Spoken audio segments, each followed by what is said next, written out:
क्या आपके साथ ऐसा होता है कि आप किसी चीज़ को पूरी तवज्जो से पढ़कर याद करने की कोशिश करते हो पर फिर भी किसी अहम वक्त पर आप उसे भूल जाते हो? क्या आप चाहते हैं आपकी इंटेलिजेंस यानी आपकी जहानत कई गुना बढ़ जाए? तो बस कुछ ही मिनटों बाद आपका ये ख्वाब पूरा होने वाला है। मैं आपको कुछ साइंटिफिक तरीके बताऊंगा जिससे आपकी जहानत और आपकी मेमोरी पावर 10 गुना तो बढ़ ही जाएगी। आप इस वीडियो को शुरू से लेकर आखिर तक लाजमी देखना क्योंकि ये वीडियो आपकी ज़िंदगी बदल सकती है। और आगे बढ़ने से पहले अगर आपने हमारा चैनल सब्सक्राइब नहीं किया तो हमारे चैनल को सब्सक्राइब करके साथ बेल बटन को ऑल कर लें। दोस्तों, कुछ लोग समझते हैं कि वो जितनी इंटेलिजेंस के साथ पैदा हुए हैं उनकी इंटेलिजेंस उतनी ही रहती है। तो दोस्तों, ये सिर्फ एक ख्याल है। इंटेलिजेंस और मेमोरी को बढ़ाना 100% पॉसिबल है। इसके कुछ तरीके होते हैं जिसका बहुत से लोगों को नहीं पता होता। सबसे पहले आप अपने दिमाग को सुकून में लाएं। इसमें जो आवाज़ बड़बड़ करती रहती है इसे बंद करो। आप कभी ये नोटिस करना कि हमारा दिमाग हर वक्त बिजी रहता है। हमारे दिमाग में हमेशा कुछ ना कुछ चलता रहता है। अगर आपको अपनी इंटेलिजेंस पावर बढ़ानी है तो आपको ये आदत डालनी होगी, मतलब दिमाग में जो इमेजेस घूमती रहती हैं इसे रहने दें और आवाज़ दिमाग में जो गूंजती रहती है बस इसे ख़त्म करें। रोज़ाना पूरा दिन इस आवाज़ को कम करने की कोशिश करते रहें। इस आवाज़ का मतलब अपने दिल के अंदर ही बातें करते रहना। आपको दिल में बड़बड़ नहीं करनी, बस आपने देखना है और चीज़ों को ऑब्जर्व करना है। 6-7 दिन ये करने के बाद आप महसूस करेंगे कि वो आवाज़ बंद हो गई है। एक हफ्ता ये प्रैक्टिस करने के बाद आपका दिमाग ऑटोमेटिकली सुकून महसूस करेगा। आपकी ऑब्जर्वेशन पावर काफ़ी बढ़ जाएगी। दिल में भरभराने की बजाय आप देखकर ही हर चीज़ को पूरी तरह से समझ जाओगे। आपकी इंटेलिजेंस पावर काफ़ी बढ़ जाएगी।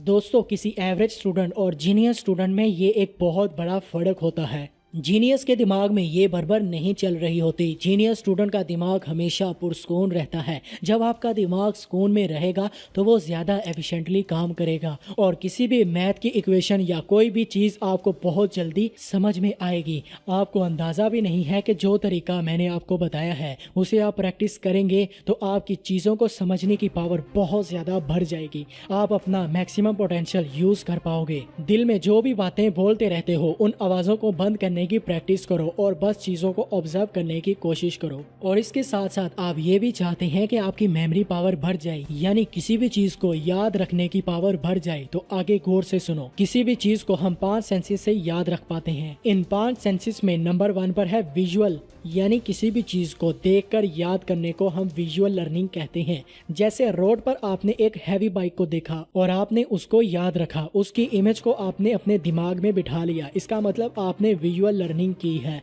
नंबर 2 पर है ऑडिटरी सेंस, यानी किसी भी आवाज़ को सुनना। जैसे आपको बहुत सारे लोगों की आवाज़ याद होती होगी, हालांकि बहुत से लोग ऐसे भी होते हैं जिनसे हम कभी मिले भी नहीं, लेकिन फिर भी हमें उनकी आवाज़ याद रहती है।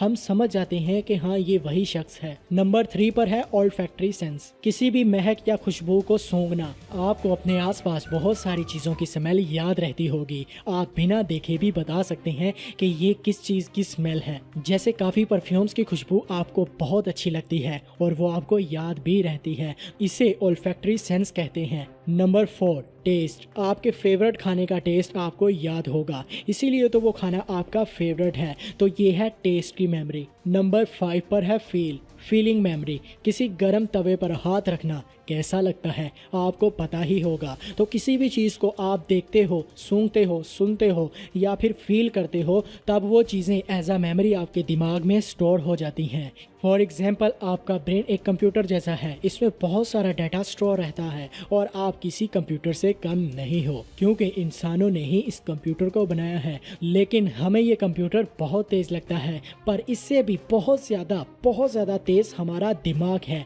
बस फ़र्क ये है कि जैसे कंप्यूटर किसी को नहीं चलाना आता तो वो उसे इस्तेमाल नहीं कर पाएगा, इसी तरह अगर आपको अपना दिमाग नहीं चलाना आता तो आप उससे अच्छे से फ़ायदा नहीं उठा पाओगे, उसे नहीं चला पाओगे।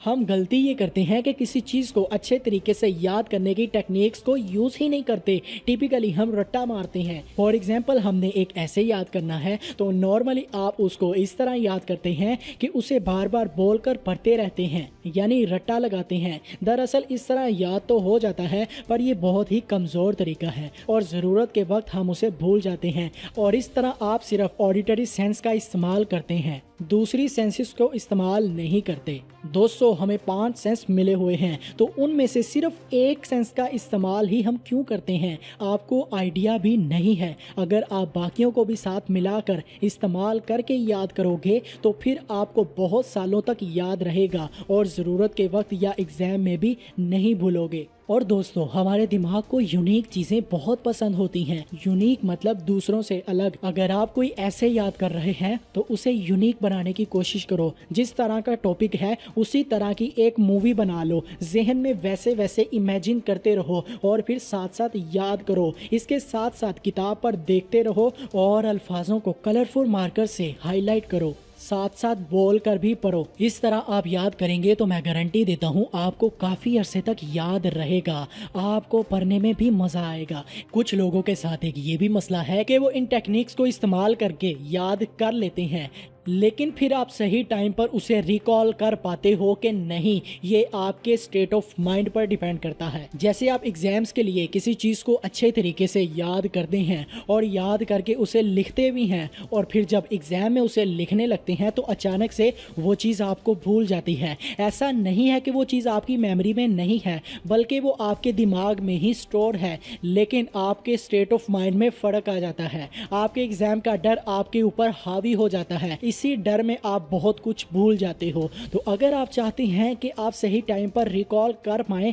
तो आपको अपने स्टेट ऑफ माइंड को कंट्रोल में रखना होगा। इसके लिए एग्जाम में लिखने से पहले 8-10 मरतबा गहरी सांस लें। मैं जानता हूं एग्जाम के दौरान खुद को रिकॉल करना बहुत मुश्किल काम है, लेकिन ये डीप ब्रीथिंग टेक्निक बहुत काम करती है। डीप ब्रीथिंग से आपकी बॉडी में ज़्यादा ऑक्सीजन पहुंचती है और इसके पहुंचने से आपके ब्रेन की पावर मज़ीद बढ़ जाती है। डीप ब्रीथिंग से आप रिकॉल कर पाएंगे और रिलैक्स होने के साथ साथ आप किसी भी चीज़ को अच्छे से लिख भी पाएंगे। जिस तरह याद करने को कहा उस तरह याद करने के बाद एक मेन चीज़ आपको स्टेट ऑफ माइंड को कंट्रोल में रखना होगा। तो इसके लिए आप डीप ब्रीथिंग करें। आप ये अभी ही टेस्ट करें, लंबी लंबी सांस लें और देखें आपको कैसा फील होता है। आप नोट करेंगे आपने खुद को पहले से भी ज़्यादा तरोताज़ा फील किया। और इन सब चीज़ों को जानने के बाद भी एक अलग मसला आता है कि यार मेरा तो पढ़ने में दिल ही नहीं लगता। तो इसके लिए आगे वीडियो को बहुत गौर से सुनो। बहुत सारे स्टूडेंट्स का यही मसला होता है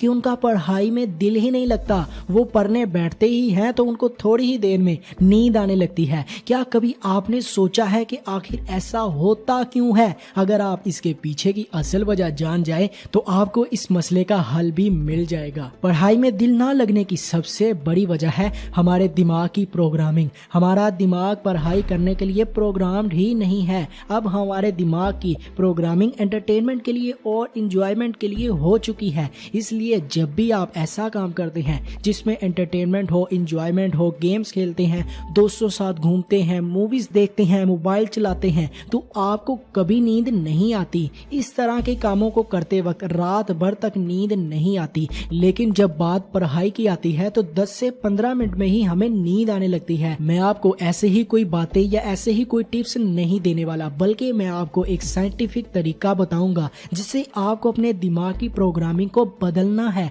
अगर आपने ऐसा कर लिया तो अपने आप ही आपका पढ़ाई में दिल लगने लगेगा। इससे पहले मैं एक बात क्लियर कर दूं कि अगर आप पढ़ाई सिर्फ पास होने के लिए करते हैं, परसेंटेज लाने के लिए करते हैं या किसी के प्रेशर में आकर करते हैं, किसी के कहने पर करते हैं, तो कभी भी आपका दिल पढ़ाई में नहीं लगेगा, क्योंकि इस तरह आपके लिए पढ़ाई एक बोझ सा बन जाती है। दोस्तों, आपको अपनी पढ़ाई में मजा ढूंढना है, लेकिन वो कैसे, मिसाल से समझाता हूँ।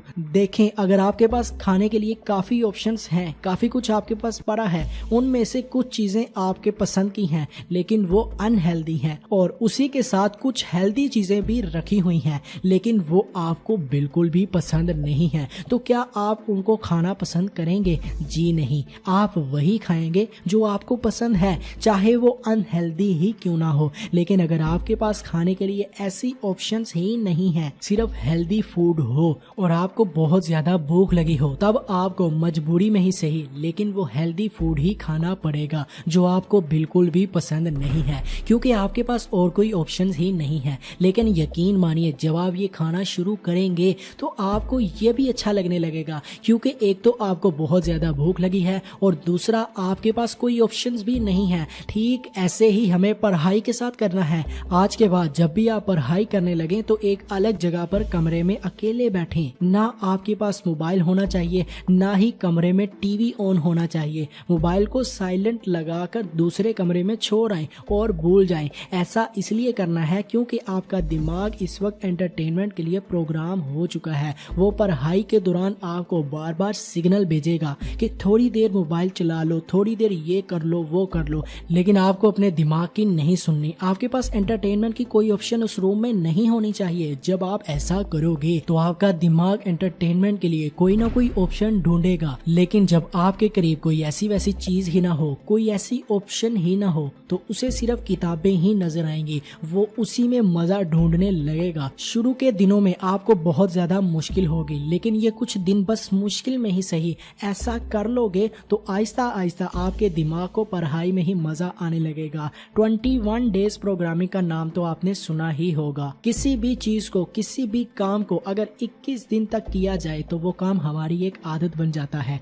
और अगर हम किसी आदत से जान छुड़वाना चाहते हैं तो उसके लिए हम उस आदत से 21 दिन तक दूर रहते हैं तो हमारी वो आदत छूट जाती है। और ये बात मैं खुद से नहीं कह रहा, बल्कि ये बिल्कुल सच है। साइंसदानों ने बहुत ज्यादा एक्सपेरिमेंट्स और स्टडी करने के बाद ये पता लगाया है कि हम जिस भी काम को 21 दिन तक करते हैं वो हमारी एक आदत बन जाता है। हमारा दिमाग फिर उसके लिए प्रोग्राम हो जाता है। आप में से जो भी स्टूडेंट इस वीडियो को देख रहे हैं उनके लिए चैलेंज है कि जैसे मैंने वीडियो के शुरू में पढ़ने को कहा, वैसे आपने 21 दिन तक लगातार पढ़ना है। जो टारगेट रखा है उसे पूरा जरूर करना है। 21 दिन तक डेली ऐसे पढ़ोगे, चाहे दिल ना भी करे, लेकिन सिर्फ 21 दिन तक ऐसा जरूर करना। करके देखो, 22वें दिन आपको खुद ही पता लगेगा कि हाँ, अब मेरा पढ़ने को दिल कर रहा है, अब मुझे ज्यादा फोर्स नहीं लगानी पड़ रही, अब मुझे नींद भी नहीं आ रही। आपका दिल खुद ही पढ़ने को करेगा,